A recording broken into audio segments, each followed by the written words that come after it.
On July the 2nd, the sails of the Spirit expedition reached Kuressaare, Estonia. Meetings there were marked by the Estonian national spirit. In Kuressaare, I liked the national dances and songs. We danced and sang along in Estonian. Another highlight was the visit to Jüri Henleit's workshop with disabled employees. Interestingly, the workshop sponsors its own soccer team. The next stops in the itinerary were the Latvian towns of Ventspils and Liepaja. In Liepaja, the organisers planned an inclusive course of freediving. All this was born from an idea that we had whilst visiting a restaurant in the dark. We started thinking that it would be great to share our experience of holding our breath underwater.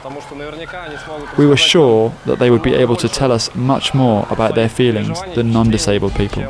During the first day of classes, the students learned the basics of freediving, tried on wetsuits and worked on holding their breath underwater. The second day was dedicated to dynamic work underwater. According to the instructors, the group was very strong. In general, their bodies soon started to prompt them how to move correctly. Everybody succeeded. It was great. The results are impressive because usually we expect more modest numbers. Today several people could swim for as long as 40 meters. Almost everybody could do at least 20 meters.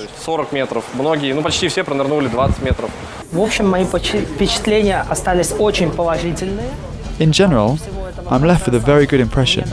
I can say I liked it a lot. I think that in the future I will try to find some time to practice in my leisure time. It has positive effects on your well-being, and it makes you more cheerful, more optimistic.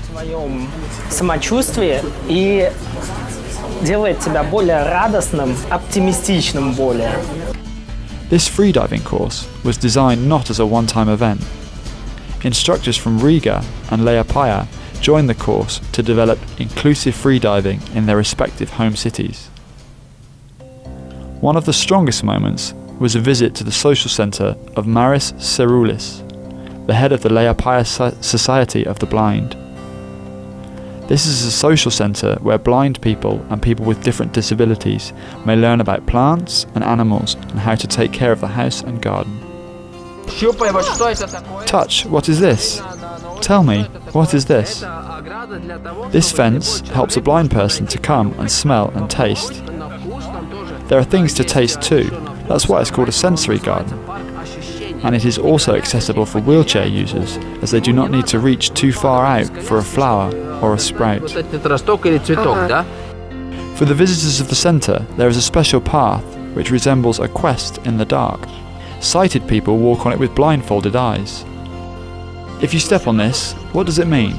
That I'm off the path. And what do these dots mean? Are these dots? Yes, they mean either a stop or a crossroads, or that you need to go right or left.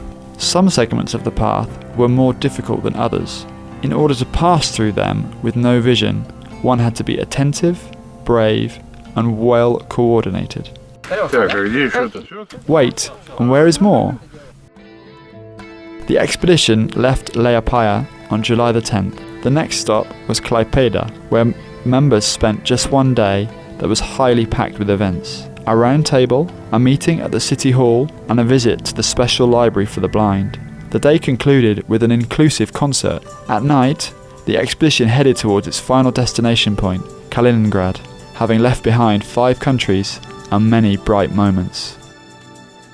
In every city I have visited with the expedition, we had great meetings with interesting people.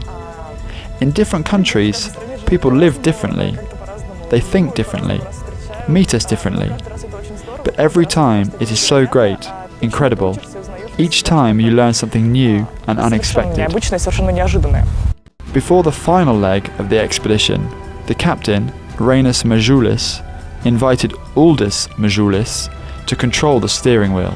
Communication with the participants over the course of the humanitarian mission has changed Rainis' ideas about people with disabilities. It showed him that inclusion helps people open new horizons. Previously, I used to think that one has to approach people with disabilities in some special way, to help them in some special way, always think of them. Now I've understood that it is wrong. One does not have to help them, but instead cooperate with them. They help us, we help them.